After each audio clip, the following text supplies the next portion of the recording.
In this video, we're going to talk about how to solve a matrix equation using inverse matrices. And I've set the screen up because I want to kind of go over some things and remind you of a couple things, but also show you what the solution to this particular system is, so that when we do it this new way, you'll believe me when I come up with the answer that I do. So here's a system of equations. There are two variables here, so we call this a system of two equations and two unknowns, or a 2 by 2 system of equations. That's a little bit misleading because here we have a 2 by 3 matrix, but because it's two variables and two unknowns, we'll often call this a 2 by 2 system. I've taken this system and I've put it into matrix form. Here are my variable coefficients. So this is my coefficient matrix. Here are my constants. So this is an augmented matrix. And then I've just performed elementary row operations on this matrix to get it into the form 1, 0, you get the identity matrix over here on the left-hand side. And so in order to do that, what I've done, first of all, is taken rows 1 and 2 and switch them. It's because there's already a 1 here, and I know I want a 1 in this position. I've just changed the order of the rows. Then I've used my new row 1. I've kind of done several steps at once here. I've used this row here by multiplying it by -3 and adding it to this other row, row 1. I've turned this 3 into a 0, but I've done that at the same time as I've switched the two rows around. So I get -3 times 1 plus 3 is 0. -3 times 2 is -6 plus 1. Minus 1 is -7. And -3 times 4 is -12. And -12 plus 5 is -7. Now, because these two numbers are the same, I've just scaled this row by dividing everything by -7 or multiplying by -1 over 7. And that's made these two answers, or these two entries, 1. So I have my old row 1 and a new row 2. And then I've used this row 2 by multiplying it by -2 and adding it to row 1 to turn this into a 0. Okay, when I multiply this by -2 and add it to 2, I get 0. When I multiply this by -2, I get -2, and I add it to 4 to get +2. So this answer here, the answer matrix is 2, 1, or x1 is 2 and x2 is 1. So the answers here are 2 and 1. And that's the old way. That's the way we were doing it at the very beginning of the course. What we're going to do now is use a different technique to find the same result. In order to do that, we need to know what some various different parts of this system are called. My coefficient matrix, I'm going to call matrix A. I'm going to find the inverse of matrix A by that algorithm that we learned for 2 by 2 matrices specifically. The inverse of a 2 by 2 matrix can be found by multiplying these two numbers and subtracting the product of these two numbers. So I have 6 minus -1, which is 6 plus 1 is 7. I get 1 over 7 times the matrix I get by reversing the order of these two entries. This becomes the 2 and this becomes the 3, and changing the signs on these two entries. So this -1 becomes a +1, this +1 becomes a -1. So I get 1/7 times this matrix here. That is my A inverse. Of course, I could write that as 2 over 7, 1 over 7, -1 over 7, and 3 over 7. That would be a perfectly acceptable way to write this matrix A inverse. What I'm going to do now, though, is I'm going to solve this system of equations by kind of breaking it apart. I hope you'll remember that another way to write this system here is as the matrix A times the matrix X, which is the matrix made up of all of my variables, is equal to the matrix B, which is a matrix made up of all my constants. And so that is going to be the coefficient matrix A, which was 3, -1, 1, and 2, times the matrix made up of my variables, which was x1, x2, is equal to the matrix made up of my constants, which was 5, 4. So all I've done is rewritten AX plus B in its actual form. In other words, I've rewritten matrix A as the actual matrix rather than by representing it by the letter A. What I'm going to do now is multiply both sides of this equation. Actually, I'm going to erase this ax minus b and just move it over a little bit. I need a little more room here. Ax equals b. What I'm going to do now is multiply both sides of this equation by A inverse, and I have to do it from the left because remember that matrix multiplication is not commutative. Technically, this is a scalar multiplication, so we will be able to get away with that, but just for absolute certainty, and it's best practice anyway, if you multiply one side of a matrix equation from the left, you should multiply the other side of that matrix equation also from the left. Well, A inverse times A is going to be the identity matrix, and then I'll have my variable matrix as well. So I'm going to have I times X equals A inverse times my constants. In my case, that is going to be, let's see, I'll just go ahead and write it out. 1, 0, 0, 1, that's my identity matrix, times the matrix x1, x2, and that's equal to, I went down here and found A inverse, so I'm going to go ahead and I'll use this version of it. Copy that out. I have 2/7, -1/7, +1/7, and 3/7. And I need to multiply that by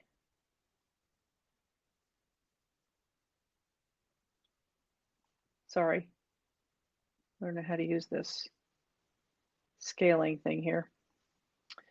I need to multiply that by the matrix B, which is a matrix made up of my constants, 5 and a 4.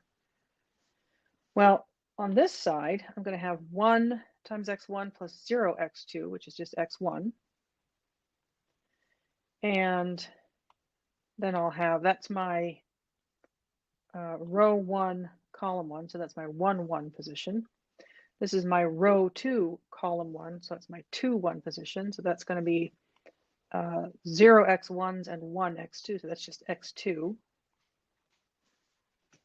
That matrix there is the result of the left-hand side. And on the right-hand side, I'm going to have 2/7 times 5 plus 1/7 times 4. I'll write that out. 2/7 times 5 plus 1/7 times 4 in my 1, 1 position. And then I'll have 2/7 times, -1/7 times 5 plus 3/7 times 4. I'll write that out as well. -1/7 times 5 plus 3/7 times 4. And I'll do that arithmetic. Let's see, I'm going to get 10/7 plus 4/7. And I'll get -5/7 plus 12/7 in order of operations here. And that gives me 14/7, which is 2. And 12 minus 5 is 7, so 7/7, which is 1. So I have this matrix, the entries of which reduce to 2 and 1. So I get the same answer by using this technique as I did by using this technique. It depends, for a 2x2 matrix or for a 2x2 system, which has a 2x3 augmented matrix, it sort of depends which method you prefer and which one you think is going to be the easiest. In this case, we ended up with quite a few fractions, which I hope by this point in your career you aren't too frightened by, but I know students generally are not very keen or very fond of fractions. But you can see that really there's some sort of about the same amount of work involved in both of these. But there will be times when this technique is vastly more efficient. So on one hand, if you're doing exercises and you're told to do a problem using, find the solution to a system using an inverse matrix, and you choose to do it using row operations instead, you may get the same answer. But I want you to be able to do it this way as well, because there will be times when this process is vastly more efficient than this other process. Let's now do the same thing with a 3x3 matrix on the next slide. All right, so here's a problem like one you might see on an assessment or a quiz or a homework or something. It just says solve the matrix equation, and it gives us a matrix. We're going to call this our matrix A. Notice that A is a square matrix. This is our matrix X. It's the one made up of our variables. And this is our matrix B, the one made up of our constants. And we're going to solve this matrix equation, which means to find the values of x1, x2, and x3. To do this, I'm going to use the principle that if I have an equation in this form, I can multiply both sides of this equation by A inverse. Remember that if I multiply the left-hand side of the equation by A inverse from the left, then I must also multiply the right-hand side of the equation by A inverse from the left, because matrix multiplication is not commutative. I think I may have misspoken in my previous video. I think I said that it wasn't such a big deal over here because this was scalar multiplication. It's not actually scalar multiplication. B is not, I was thinking that B was a real number, but in fact B is a matrix. So I do have to consider the rules of matrix multiplication here. All right, so what is A? Well, AX is given, it's actually here. So I'm just going to write that out again, 7.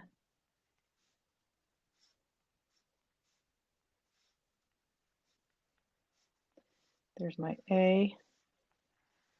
Here comes my X matrix, my variable matrix. And that's equal to B, but I'm going to give myself some space here.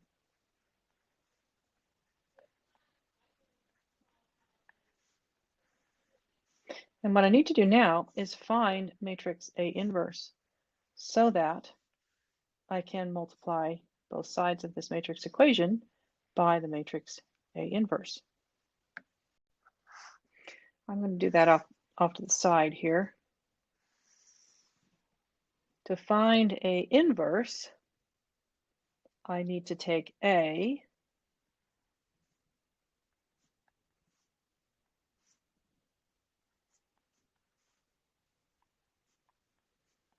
and multiply it, not multiply it, but concatenate it with the appropriate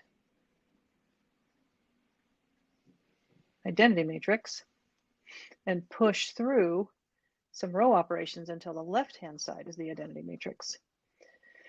It doesn't look like that's going to be particularly easy here, but it's still quite doable. Let's see. Let's start by reversing rows.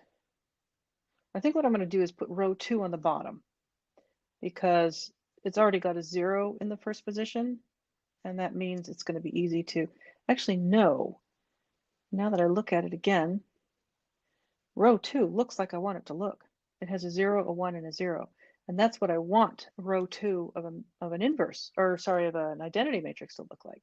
So I'm actually going to leave row 2 where it is. Rows 1 and 3, I think I'm just going to have to scale them, and it's probably going to get a bit messy, but that's okay. We'll just do what we can here. I'm going to start by multiplying row 1 by 1/7 and replacing row 1 with that. So 1/7 of 7 is 1. 1/7 of -1 is -1/7. 1/7 of 2 is 2/7. 1/7 of 1. 1/7 of 0. I don't want to change row 2 at all. And I think I'll just leave row 3 for now. So now I have a 1 as my first pivot, but I don't have zeros below it yet. So I'm going to stick with that. I've made the observation that I don't need to do anything with row 2, but I'm sticking with my Gaussian elimination, or my forward elimination. It's actually Gauss-Jordan elimination I'm going to be doing here. But my forward elimination to get a 1 here and zeros below it before I do anything else. So my next step is going to be to multiply row 1 by -3 and add it to row 3. -3 times row 1 plus row 3 becomes row 3. -1 times, sorry, -3 times 1, so I'm not changing row 2. I wrote 2 2s here instead of 2 7ths in the row above. Let me see if I can fix that. That should be 2 7ths. There we go. So I have row 1 unchanged.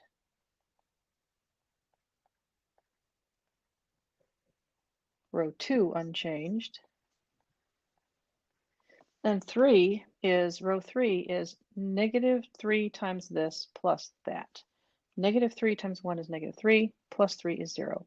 -3 times -1/7 is 3 7ths. 3 7ths plus -2. Let's just do some quick arithmetic over here in the corner. I have 3 7ths minus 2 is 3 minus 14 over 7. That's -11 over 7. That's what goes here, -11 over 7. And then I'm going to have -3 times 2 7ths, which is -6 7ths, plus 1. -6 7ths plus 7 7ths is 1 7th. So that's what goes here. And then I've got -3 times 1 7th, which is -3 7ths, plus 0. -3 times 0 plus 0, -3 times 0 plus 1. So -3 7ths, 0, and 1.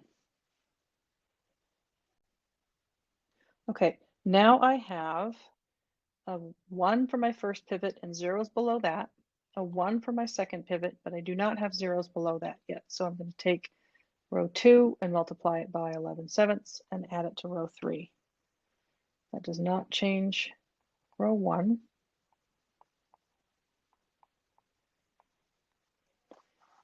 Does not change row 2,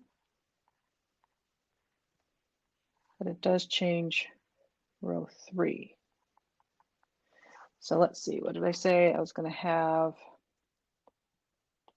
11 7ths times row 2. Sorry, 11 7ths times row 2 plus row 3. 11 7ths times 0 plus 0 is 0. 11 7ths times 1 plus -11 7ths is 0. 11 7ths times 0 is 0, plus 1 7th is 1 7th. 11 7ths times 0 is 0, plus -3 7ths. 11 7ths times 1 is 11 7ths, plus 0.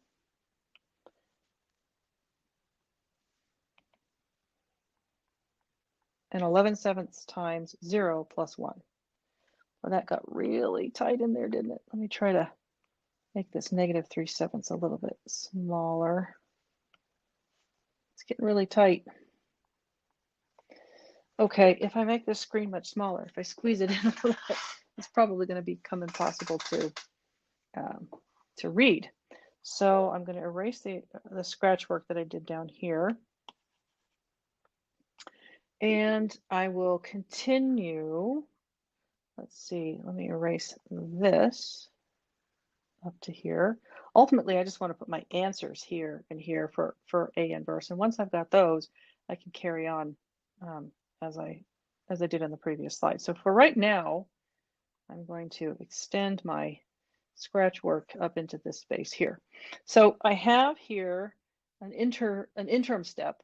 I have a 1 in the first pivot with zeros below, a 1 in the second pivot with zeros below. I don't yet have a 1 in the third pivot, but I can just scale that row to make that a 1. So I'm going to multiply everything in row 3 by 7. My rows 1 and 2 do not change. So I'm going to have a 1, -1 over 7, 2 over 7, 1 over 7, 0 and 0 for row 1. 0 1 0. 0,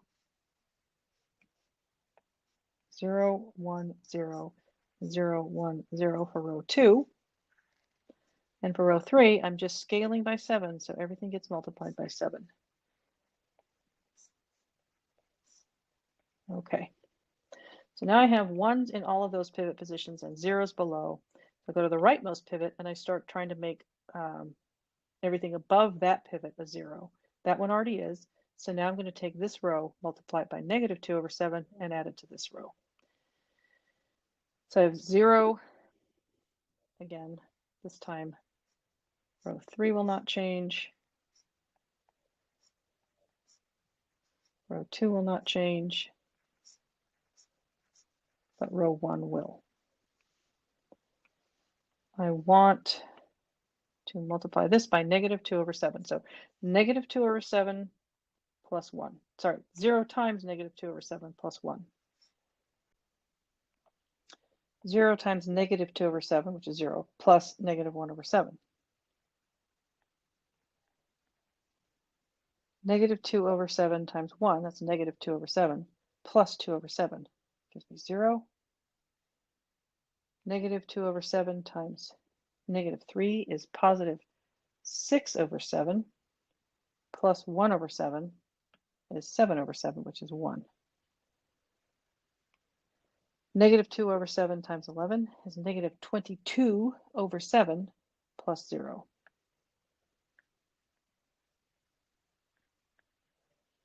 And -2/7 times 7 is -2 plus 0 is -2.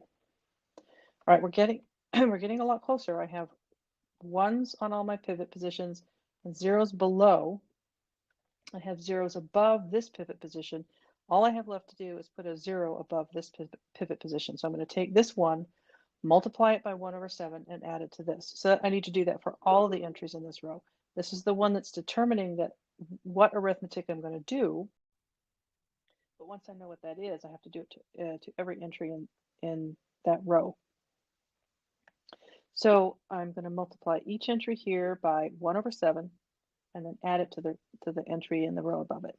1/7 times 0 is 0 plus 1. I've done it again. I haven't given myself anywhere to go. Let me write that down. Okay. So I want positive 1/7 times 0, which is 0, plus 1. 1/7 times 1, which is 1/7, plus -1/7 is 0. 1/7 times 0 plus 0. 1/7 times 0, which is 0, plus 1. 1/7 times 1, which is 1/7. Add that to -22/7. I get 1 minus 22, which is -21/7, which is -3. And 0 times anything plus -2. And now what I have is the identity matrix on the left and A inverse on the right. This matrix, this is A inverse.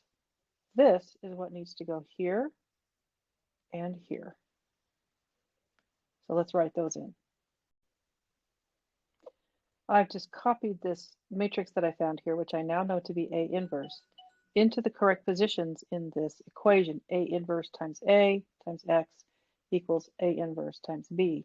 I had left this A inverse and this A inverse open, empty, because I didn't know what it was yet. But now that I know what it is, I can copy it into those two positions. When I look at this now, what I see is A inverse times A, which I know is going to be the identity matrix. So I don't need to do that arithmetic. It probably wouldn't be a bad idea to do it anyway, just to check that you have found the correct A inverse, but I'm not going to do that here. What I do need to do, though, this left-hand side is now going to be the identity matrix times X, or IX, which is just X. It's my X, I'll use that notation here. It's my X matrix, the matrix that's filled with my variables. That's my left-hand side. My right-hand side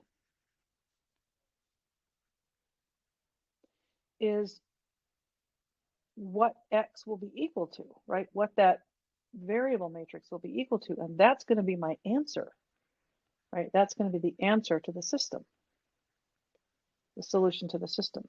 So what I need to do now is this matrix multiplication. Notice that I have a 3 by 3 matrix here and a 3 by 1 matrix here. So I will be able to do this matrix multiplication because these two numbers match. I'll use a different color there. These threes match. So I'll be able to do this, and the resulting matrix will be a 3 by 1 matrix. I really quite like to have this all in one slide. So I think I'm going to try to squeeze this in here, and that's close to where I want my answer anyway. What I want here is going to be row 1 times column 1. Well, there is only one column. And then row 2 times column 1, and then row 3 times column 1. So let's see what we get. We have 1 times 350 plus negative 3 times 300 plus negative 2 times 150. That's the top entry in my 3 by 1 matrix. Then I'll have 0 times 350 plus 1 times 300 plus 0 times 150 for my second row. Then for my third row, I have negative 3 times 350 plus 11 times 300 plus 7 times 150. Doesn't seem to matter what I do. I just always run out of room here. 7 times 150. And if I do that arithmetic, I end up with negative 850, 300, and 3,300. Oops, 3,300. So the solution to this system, A x equals b, is x equals this matrix. x1 equals negative 850, x2 equals 300, and x3 equals 3,300. And you can check that by plugging those numbers in here and redoing this matrix multiplication to make sure that you get these numbers here. This has turned into quite a long video, and I apologize for that, but there's one last thing I want to show you, and that is really that if I am asked for the solution to a matrix equation, I'm going to go about doing it. I'm going to go about getting it like this. This is the process I'm going to follow. But I don't actually need to write this part out, right? I know that for any invertible matrix, A inverse A is always going to equal the identity matrix.